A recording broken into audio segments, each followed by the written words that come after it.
What my wife and I decided to do with this recording is to basically capture ourselves on camera and talk about our lives for the last 20 years and just the good, the bad, and the ugly. And the purpose of this is hopefully somebody out there is going to learn from our life, our mistakes, and kind of help you navigate through your life. So whether you're dating or you're married, hopefully you can learn something from this. So we have our daughter interviewing us independently. So I'm doing mine first, and then my wife would do hers. But the same questions, and she's not in the room with me right now, and I won't be in the room with her right when she's being recorded. And the rule of this recording is the fact that we have to be as honest as possible. So maybe our story can help somebody out there. So that's what it is. And let's roll and see where it takes us. 20 years of marriage. Okay.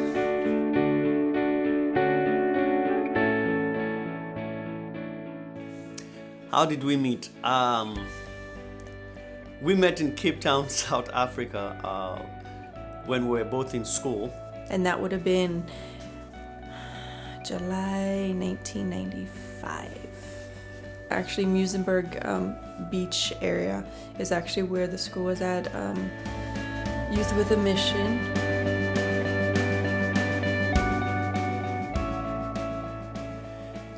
My first impression of her when I first met her, she was, first of all, she had this very long, fiery red hair that was straight to her back. My first impression when I met my husband, oh my gosh, this guy talks so much. And the thing is, he talks so much about himself. And I'm like, oh my gosh, why does this guy talk so much? And I'm like, he's so skinny. She was shaped like an African woman.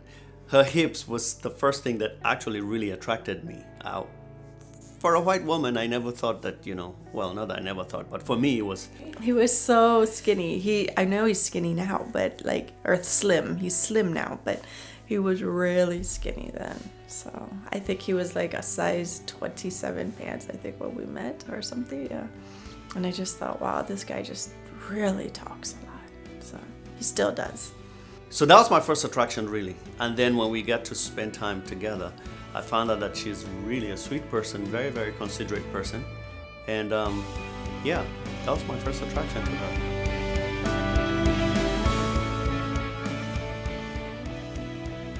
Years ago. Okay. I knew, I don't know if it was before school started.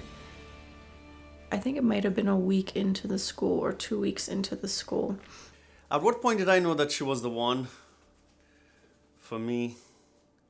But anyway, a bunch of us would go to other churches for services and stuff like that. So there was an evening service one night, and I just knew there was a whole bunch of us that went, like 12 of us that went.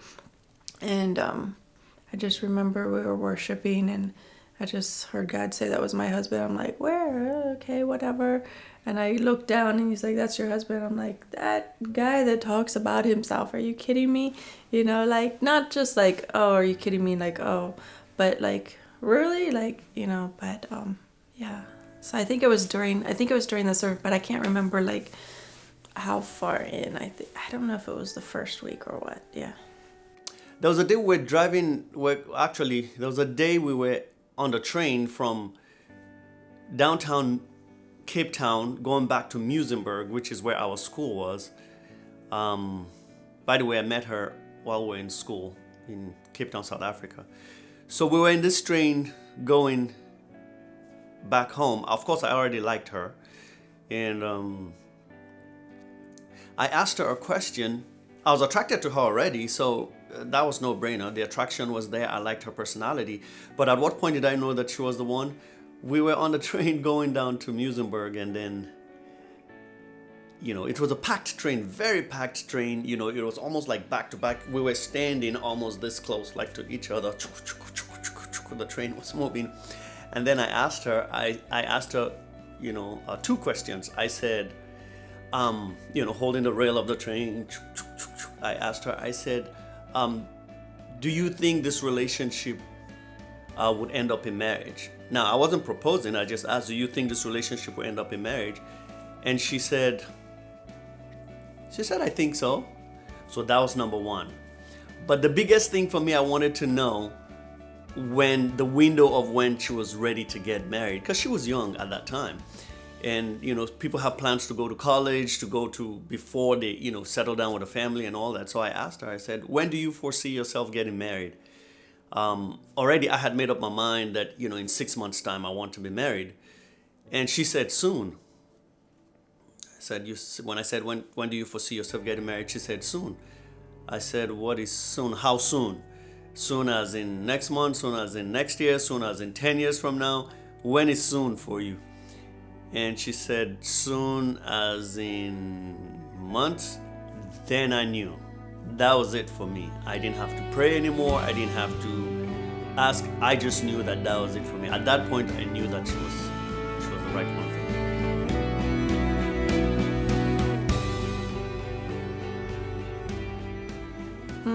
My husband proposed to me.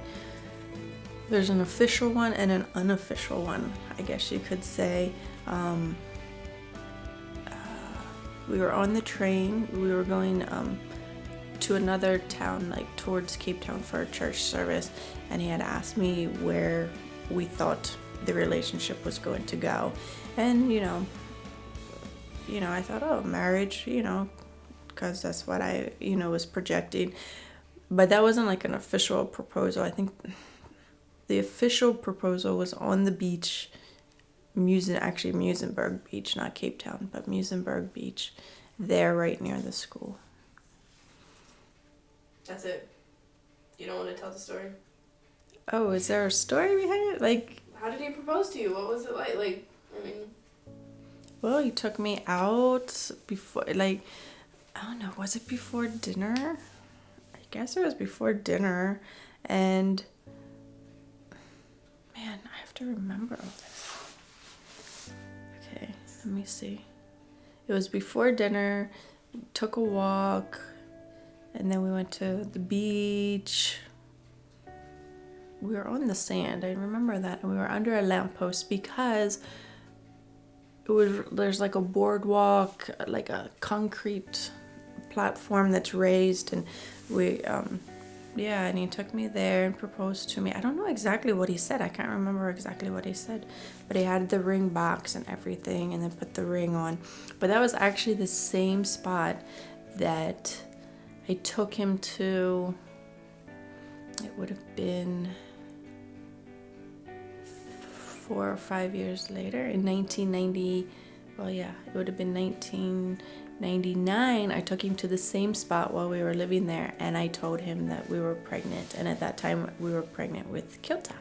So it was the same spot that I took him to let him know that we were pregnant with Kilta. How did I propose to her?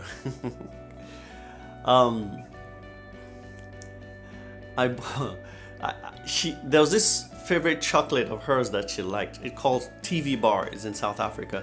She really loved that chocolate. She's always having that chocolate with her. So I thought to myself, well, I'm gonna tell her, because I was having sleepless night at this point, and because I was thinking about it and I wanted to ask her, but I was so afraid too. So I thought to myself, I'm going to buy this chocolate bar that she likes.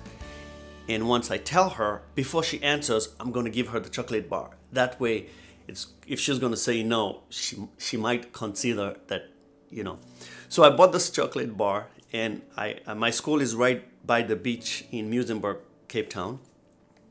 So I asked her one afternoon, I said, hey, do you have a minute? Let's go for a walk. So we went for a walk down the beach, and we were walking. I had the ring in my pocket. It took me forever to save up. Then we were dating, obviously. It took me forever to save up for a ring because I was a student.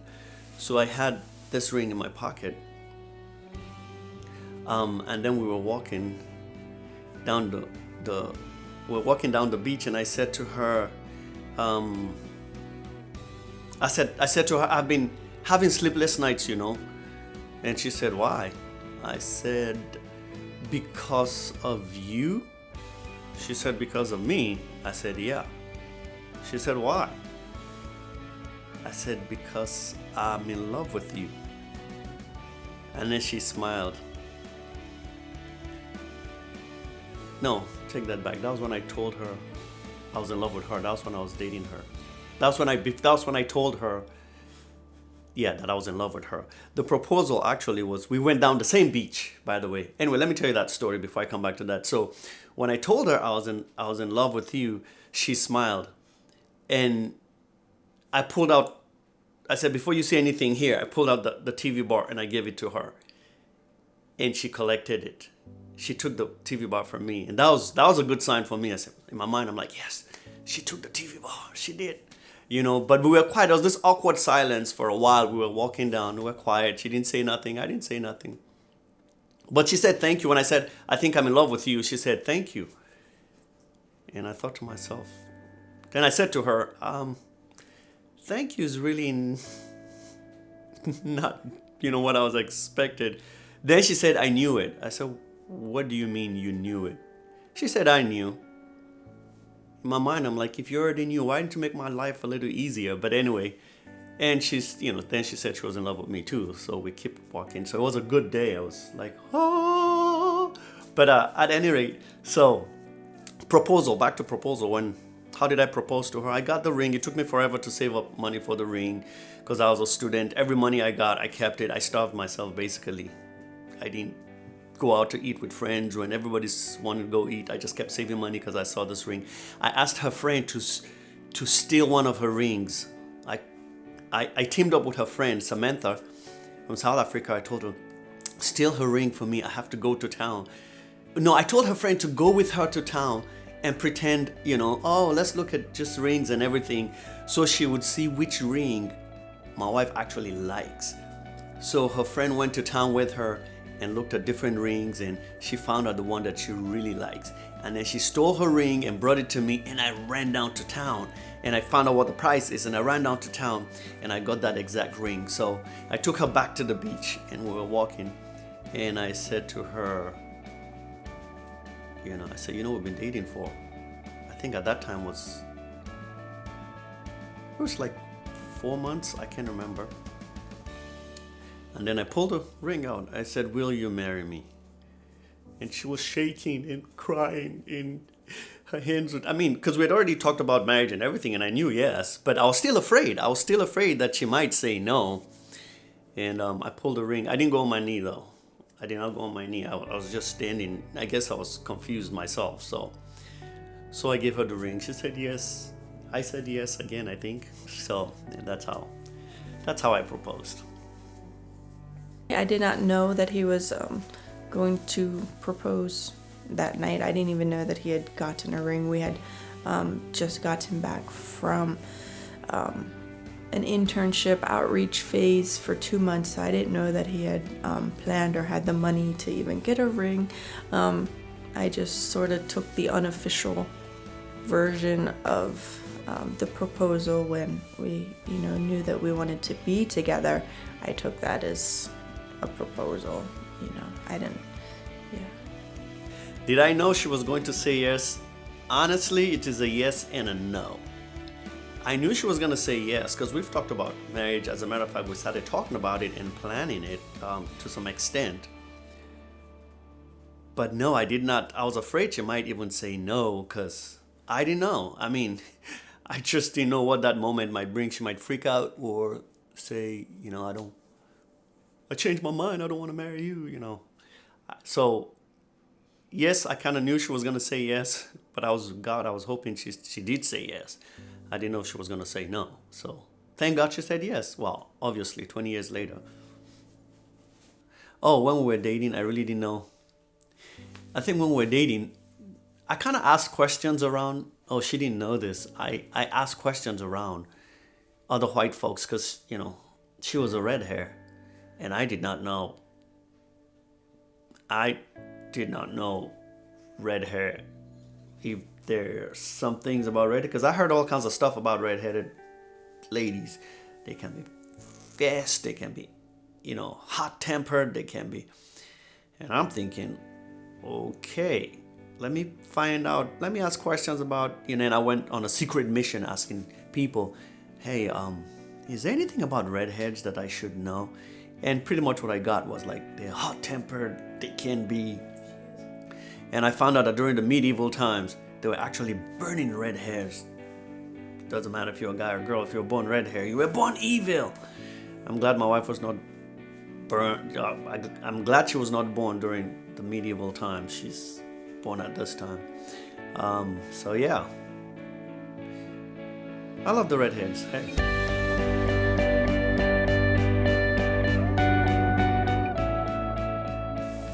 Okay, there again, we have 2 wedding days. So the first wedding day we had was December 5th, 1995. That was our court wedding in Cape Town. And so we had planned, we took the bus, we just took our witnesses, which was Carolyn and Columba, I think it was, for him, that signed for him. We went to the courthouse, did the ceremony and everything. We had, I think his name was Cedric. Was it Cedric? That did the pictures for us, very unprofessional, did pictures for us while we did the signing. And that took just a few minutes to do that. And then we had our first kiss officially. We had like our first kiss ever there on December 5th in 95. And when we turned around where all the pews or the chairs were and everything, there were all these people sitting there. We're like, what the heck? What is going on? Why are all these people here? And then we realized that once one Nigerian heard that another Nigerian was getting married, they kind of invite everybody. So the barber shop where he used to get his hair cut there in Cape Town heard that, oh, there's a Nigerian getting married. And so they all came just to celebrate in that occasion. And I don't actually know how many people actually came. We only officially invited like 4 people, but I think there might have been like 12 or 15 people that were actually in that room. And then immediately we left there. We literally ran from the courthouse several blocks down to the U.S. Embassy to submit our papers so that we could try and get a visa to get home, because we wanted to get home for Christmas in the U.S. so he could meet my family. So that was the first wedding. And then after that, we went out, relaxed, calmly, gathered everybody up that was still remaining with us after we all ran through the city. And we went and got ice cream and desserts and stuff like that to celebrate. And but then this church wedding, the white wedding, was here in the U.S. On January 19th, 1996. And we had a church wedding in St. David's Church, St. David's EC Church in Dover. And that was primarily the white wedding gown, and had just my family. None of his family was able to attend because of visas and distance and stuff like that. But so we had our church wedding here, and it had been the blizzard of 96. And so we had a huge blizzard a week before, and then it decided to rain, which hence melted a lot of that snow. And then it decided to drop temperature and freeze that night. So we had an evening wedding that was very icy. So some of our attendees had to not come or not be able to make it because of the ice. So it was really bad weather. So we actually had a summer and a winter wedding, because it would have been summertime in South Africa in December. So it was very lovely, very nice. So we celebrate both. What do I remember on our wedding day? I remember we had like total strangers on our wedding at the courthouse in Cape Town, South Africa. We were just walking down the road and we saw some Nigerians and say, hey, hey, we're getting married. Who are you? And told us who they are. Say, hey, you want to come over? Of course we had friends, but we had just strange people to come over to our wedding. So we had that on our wedding day. And then also I remember I was running to the embassy, the American embassy, on our wedding day, because we wanted to make sure we made Christmas, because we got married in December, but we wanted to make Christmas back here in the States with family. So I remember us from the courthouse, we were running to the embassy to keep our appointment, for my visa. So I remember those two vivid things. But the thing I remember the most is the fact that on our wedding night, that was the night I found out that my wife talks in her sleep. Because we had a good conversation in, in the middle of the night, we're talking, only to wake up in the morning and she was looking at me like a deer, looking at the headlights, wondering, what are you talking about? I'm like, we had this conversation last night. She's like, I don't remember it. And I'm going, okay. She talks in her sleep. So I remember that on our wedding.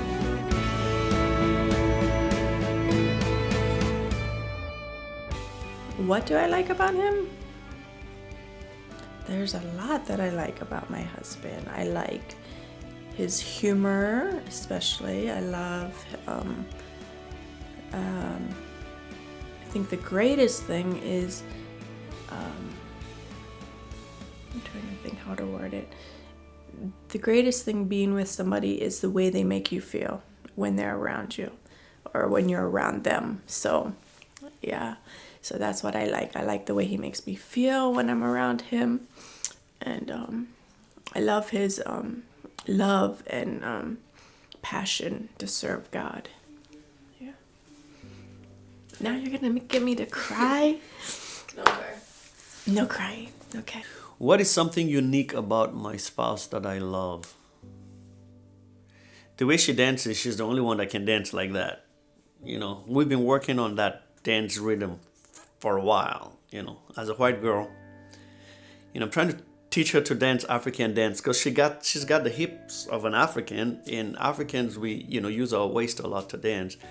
It's been 20 years of training and we're getting there. She gets in the rhythm, we're dancing together and she gets in the rhythm and then all of a sudden she gets out of rhythm. I'm like, baby, stay with me, so that's the unique thing I love. There are many unique things I love about my wife, but that's something that stands out. Or when my wife is really happy and excited, when she wakes up in the morning, she is singing in the shower off key. But she doesn't know that. She's enjoying it, and she's going in and out of keys. And I'm a musician, and she's singing, and I tell the kids, come, listen, your mommy is really happy because she's singing off key. So I love the way she sings. Don't matter to her anyway. Mind you, I haven't had time to think about these questions, even though he knew the questions he was asking. I think the greatest uniqueness that my husband has is his perspective on life and how he perceives life, and his optimism really carried us through a lot of stuff.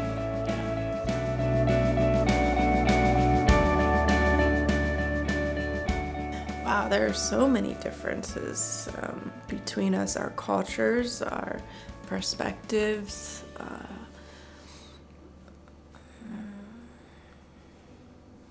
And the funny thing is our differences actually complement each other. So it's very true that opposites attract. So I would... What's your question? What's so different? What's so between you? different? You're like, Wow. We're opposite in everything. Like our taste in food. And as you grow older and together you grow more alike, which is very scary because then you start thinking alike, which is very good because that's why it gets better. It's better now than what it was 20 years ago. It's better now than it was 10 years ago. So you get better with time. So, yeah. so what's different between you? Everything is different. Give examples.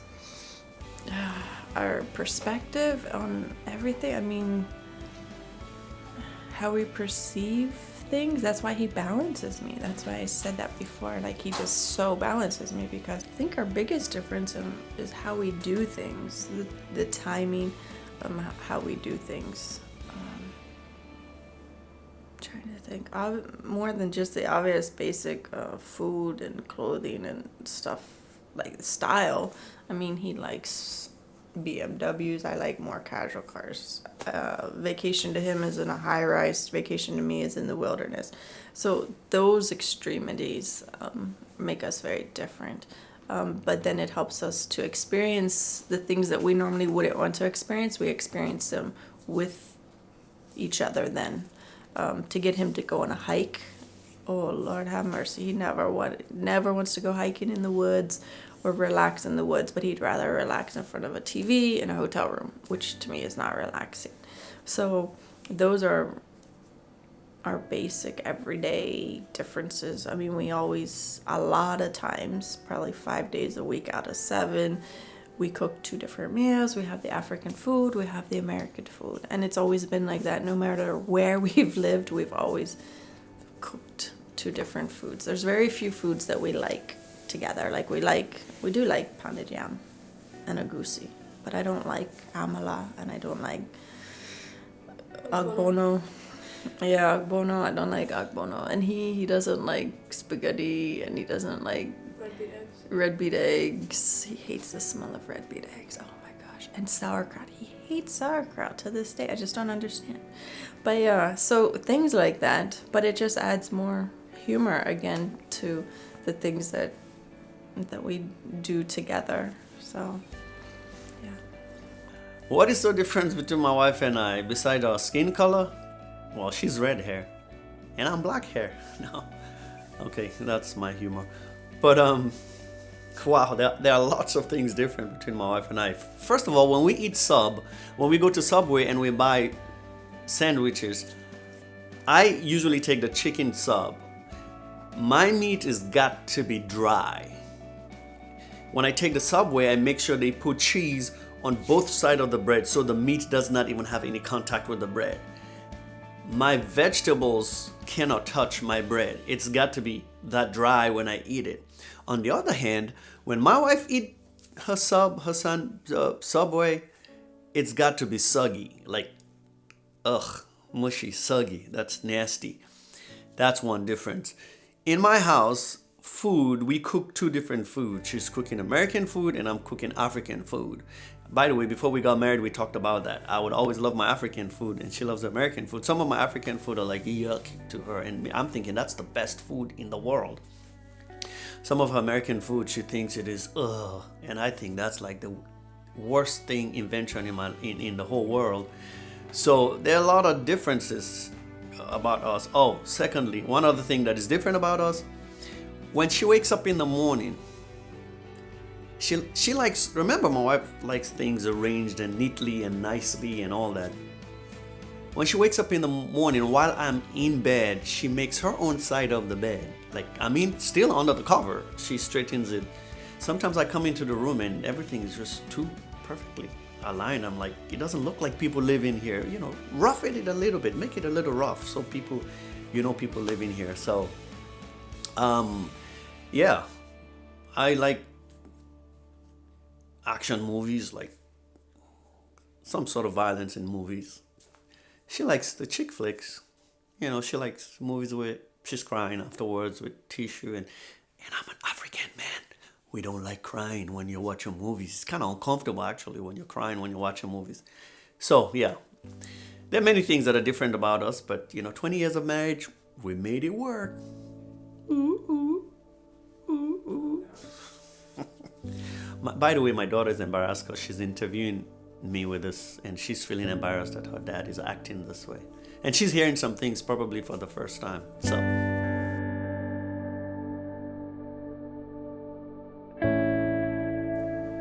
Wow.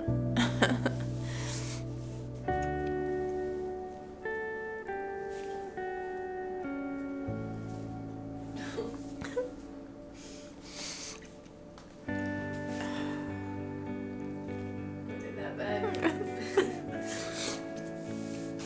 I always say that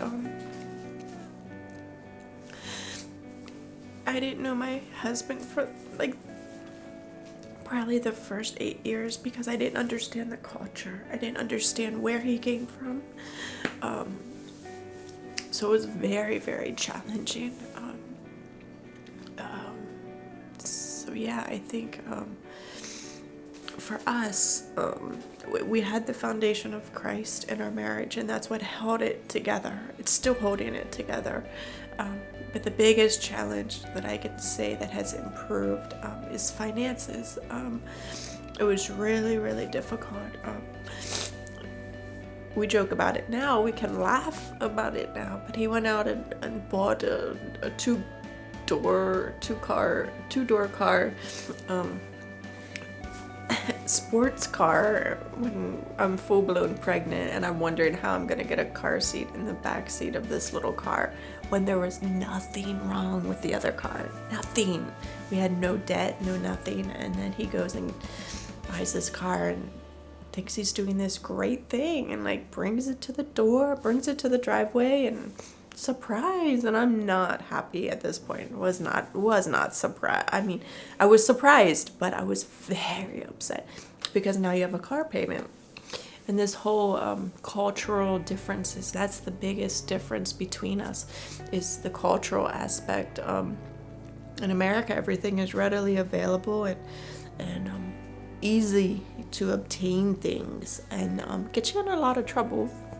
So he got in trouble a lot with finances. So that was the biggest difference in how we handled finances and our outlook on money. And I thank God he's improved. We're still learning, we're still improving on that. So I think that was the greatest difficulty.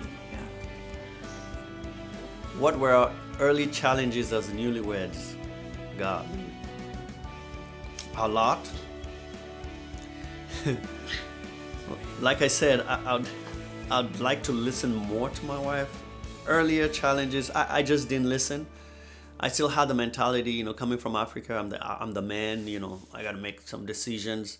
I'll tell you one of the worst things that I could have ever made, or any man, and if you're watching this as a man out there, please don't make this mistake, okay?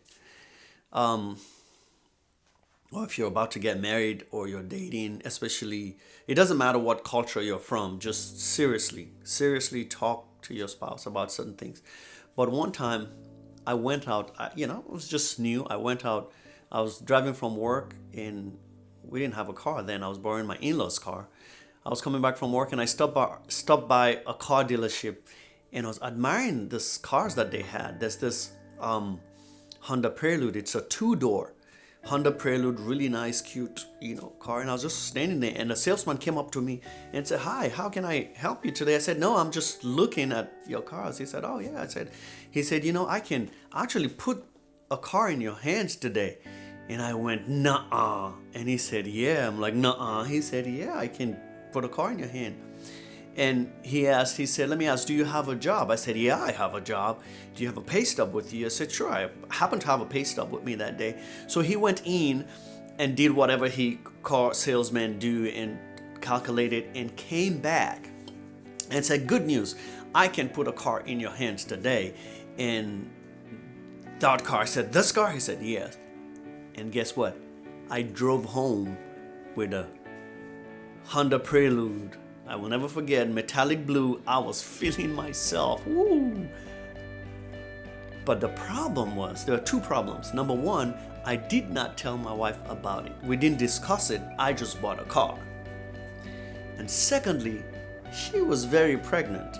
And the car I bought was a sports car, 2-door, bucket seats. Not a van, a sports car. That was not good. So that was some early trouble. So financial trouble, I never paid attention. I was always in financial trouble, but she was not, because she was very disciplined with her finance. She still is, So I've learned from her, and she's my authority when it comes to financial issues in the house. I totally trust her to take care of financial issues in the house. It's not a question. Yeah, those are some part of the early problems. If I knew what I knew now, I would have my husband do a Dave Ramsey class before we got married. Yes. I would sign him up to do a Dave Ramsey class before we got married. So that's the biggest thing. They say communication, sex, and money are the three biggest things that would destroy a marriage. And for us, we were fine. We were compatible sexually. We were fine. We communicated very well. But when it came to finances, there was a huge breakdown.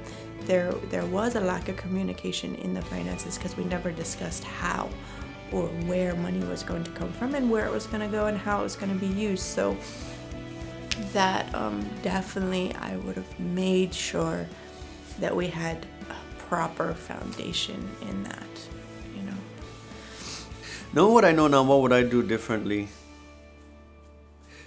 I would listen more to my wife, more than anybody else.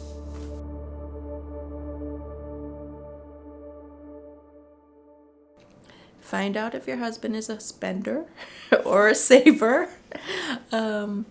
But be patient.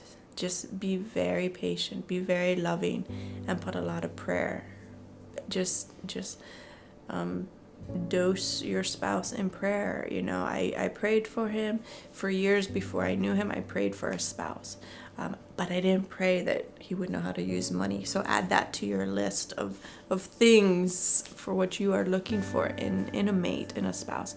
I think what's the question? See, I keep forgetting the question because I'm rearing off. What advice do you have for millions of people?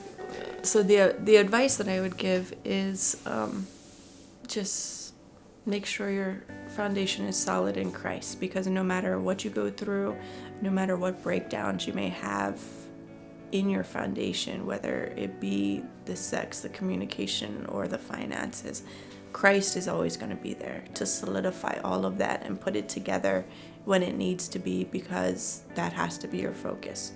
You can't focus on the flaws. You have to focus on the good days. You have to, because you need those good days to brace down when the bad days come. So, but know that you're in it in the long haul. Know that it is so worth the best investment that you could ever put into. And do it together. Do life together. Enjoy it together. Because those mistakes down the road, you'll be laughing about them later. My advice for people dating or newlyweds is this: listen to each other. Trust each other. More than your parents. More than your friends. More than your in-laws. Listen to each other, and trust me, it will figure itself out. Of course, I'm not saying don't listen at all to your in-laws or your parents.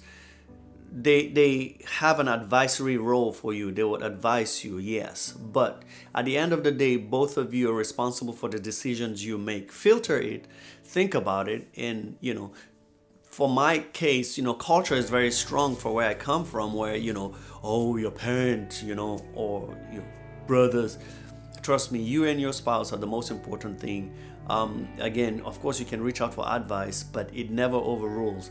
But the bottom line for us, the Bible is our final authority. So where culture conflicts, where our two cultures conflict, we look to the Bible and say, what does the Word of God say? And that's where we stand. But, you know, take a lot of risk as newly married people. Take risk. Don't be afraid to take risk. Don't be afraid to try new things. Don't be afraid to, you know, don't lock yourself up in the box and the status quo. So yeah, that would be my advice. You know, enjoy it. Enjoy the ride. Are you going to make mistakes? Absolutely, plenty of mistakes. But guess what? As long as you're together in the same boat, you know. One other thing.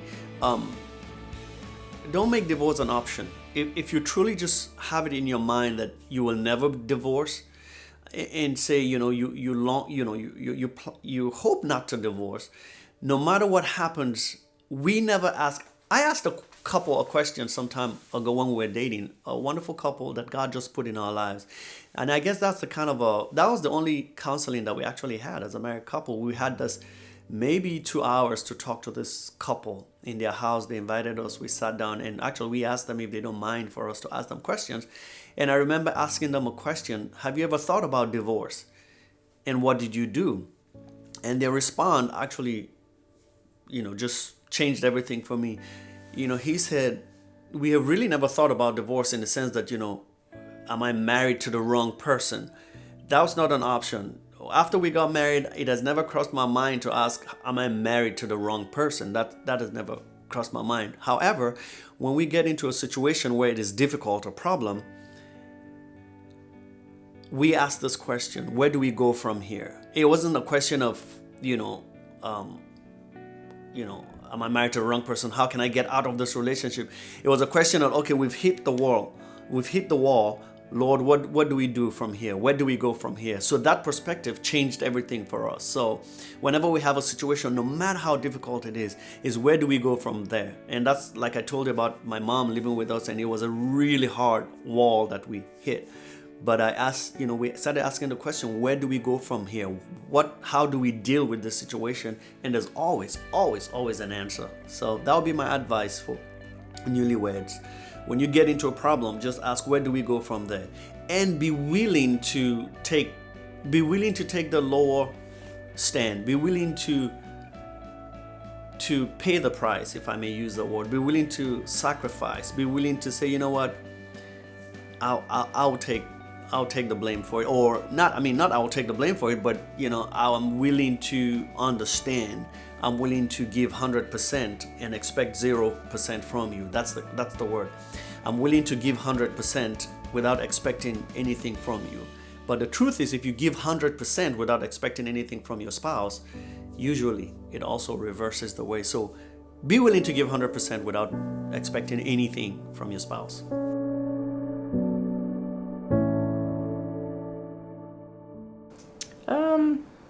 Not necessarily divorce, no. Giving up, yes. Hard times, yes. But I know we pulled through and we got through. It hasn't been easy. Marriage is not easy, so whoever tells you that is lying. They've never been married if they tell you that. But it's all been worthwhile. And would I do it again? Yes. Would I run through the town of Cape Town? Yes, I would. But I would definitely do it marriage all over with him, not with anybody else. So. Was there any time I thought about divorce? No, not divorce as in divorcing, my wife. We've never had a problem to the extent that we couldn't deal with it. However, there was a time I was afraid that she might leave. And that was when my mom moved in with us. We were living in Houston, Texas that time. And it was probably the toughest time of our married life. This was, I think, 9 years into our marriage, somewhere between 9 and 10 years into our marriage. And it was just the fact that we've never had anybody live with us, as a married couple. And we already promised each other that we will never have, anybody that would be, live with us. I promised her that. Coming from an African culture is really not a big problem that, your in-laws, live with you or your brother lives with you. But she's from the West. And so that, we had agreed that we will not let that come our way. But my mom moved in with us. She had come in from, Africa, and she moved in with us. And it was really difficult because my mom, all of a sudden there was I think my wife's freedom to some extent was taken away from her, in the sense that she wasn't as free as she could be in her own house. And it had nothing to do, with the fact that it had nothing to do with, that she hates my mom or anything. It's just that, the kitchen, all of a sudden, my mom would cook. My mom didn't eat American food, and she would cook African food. And my mom is not exactly the cleanest, as far as cooking. I'm sorry, Mom. She's not exactly the cleanest. The way she cleans her own kitchen is different from the way my wife cleans the kitchen after she's cooked. My wife is ridiculously meticulous when she cleans, the house. And yeah, so that was a really difficult time. And what was the question again? Is there a time you thought about Yeah, is there a time I thought about divorce? So, she, at a point, my wife said to me that, look, your mom has gotta go. And it was the most difficult thing for an African. How do you do that? How do you tell your mom, you have got to get your own place?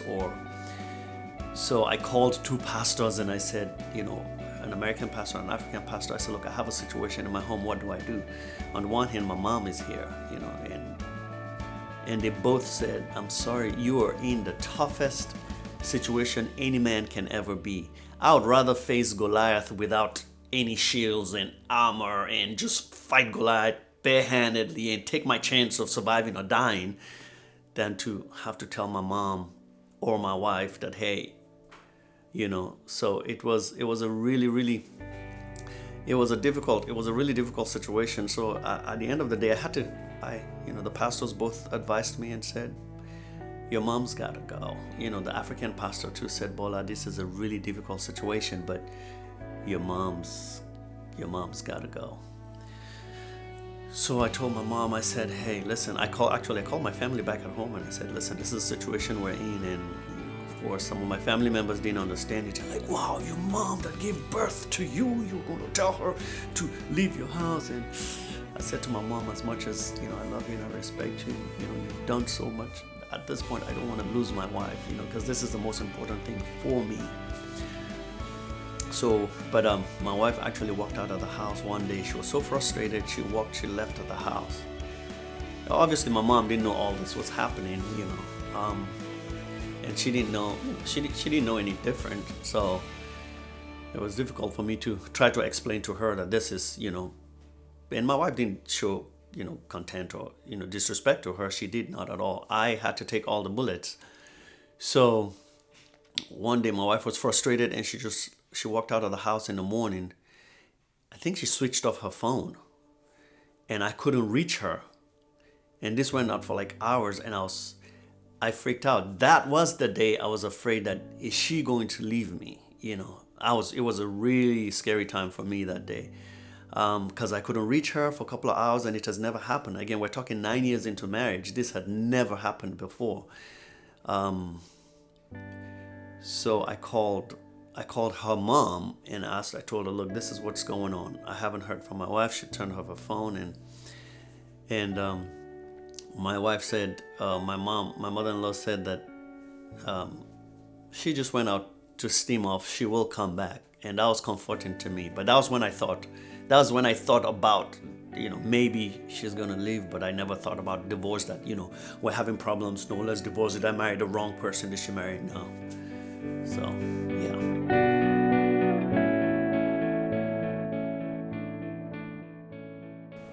What type of questions are these? Oh my gosh. What would I change about my spouse? I think we covered that already. So yeah. I would send him off to Dave Ramsey classes. Yes. I would make sure he knew how to handle finances. I think that's the biggest thing. Yeah. I wouldn't change anything else about him. Nothing. If I could change my spouse, what could I change? Oh, Lord. First of all, the way she is, I want her the way she is. I don't want to change anything but the things that she eats. If I could change that, I would change the things that she eats. If I could change my spouse, what would I change? You know what? I really don't mind her talking at sleep. She doesn't talk in her sleep anymore, not really that much anymore. But I kind of enjoyed the conversation we had, knowing that she wouldn't remember in the morning. So I wasn't bad to her. But if I could change anything in my spouse, what would I change? Maybe her paranoid. My wife can get paranoid sometimes. She can get overwhelmed with certain situation. If I could just make her just calm down and say, you know what, it is okay. And which eventually she does though, but sometimes her approach, my wife can think about something and assume and react on her assumption, and that drives me crazy. I'm like, woman, okay, this has not happened yet. You're assuming it's gonna happen, or and don't go on a supposition and think that, okay, hey, no. So if I could change that, probably just, again, we're a work in progress. But as far as who she is, I love who she is. She tells me a lot of time, oh, I want to lose weight and lose my hips. I tell her, you lose your hips, you lose me. Hello.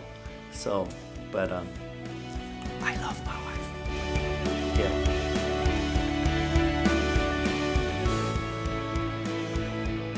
The thing that I want most from my spouse, is, and I do get that, what I get the most from my spouse is acceptance of just who I am. Don't change me. You're not gonna change me, and I can't change him, even though I've tried, like every wife has. Can't change them. You just gotta love them. You can pray for them, and they do change for the better. But those traits and those qualities are there just to add spice to your life. And so I think the biggest thing is, why do I keep forgetting the question? Like I rear off from this. So the thing that I want most from my spouse, is just accepting me for who I am and just loving me through all of that and graciously giving me a lot of grace and mercy, even when I mess up. What do I want most from my spouse? For me, I think affirmation, which she does give to me affirmation. And she does trust me in spite of the different risks and stuff that I've taken and took the family through. So I pretty much get, what I want from, my spouse. She's trusting. She affirms. Like I said, we've lasted 20 years and still going, still in love, still love each other in spite of our bumps and troubles and all that stuff. So, yeah.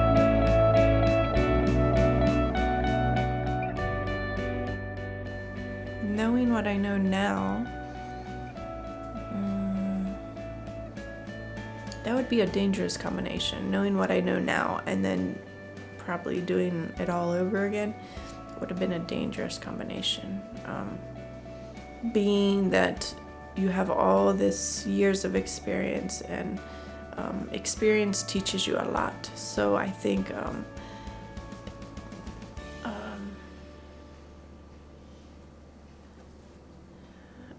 I probably would have had more patience through the whole process and just enjoyed the process more. Yeah. What process? What, marriage? Marriage as the process, life in general. Yeah. Raising children, just having more patience through all of that. Knowing what I know now, I would have gotten married a lot earlier.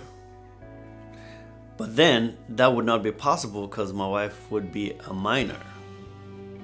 Then her father would probably have shot me if I'd come knocking at their door and said, I want to marry your daughter. But knowing what I know now, I would have listened a lot more to my wife in the early years of marriage. Because see, I was raised in Africa, different values, different mindset. I really never had certain things in place.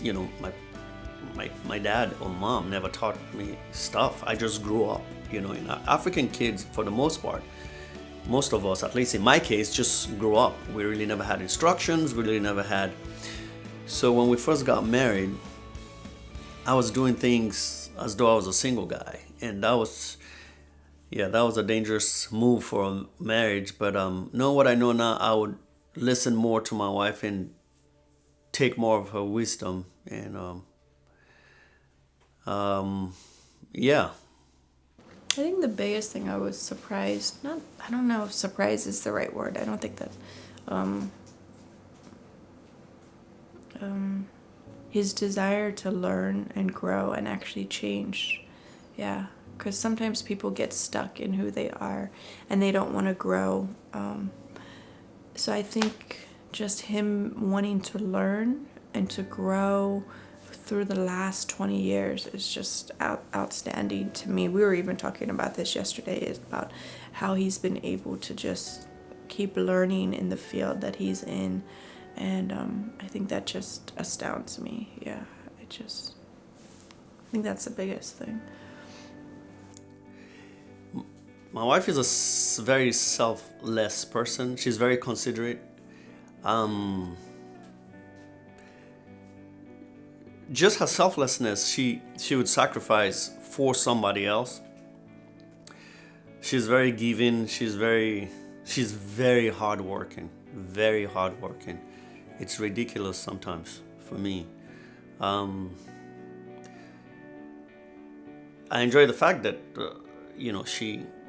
she's somebody that quality time for her means more than any other thing. It is for my wife. It has really never been the money or having good things. It's great to have good things, but just quality time with the family, with me, and that's just an aspect of her. Oh, and by the way, she is one honest person. She would stand, for integrity.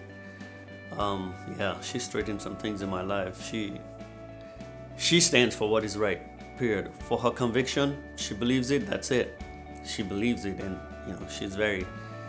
her tenacity to stand for something that she believes for is an absolute thing that I love about her.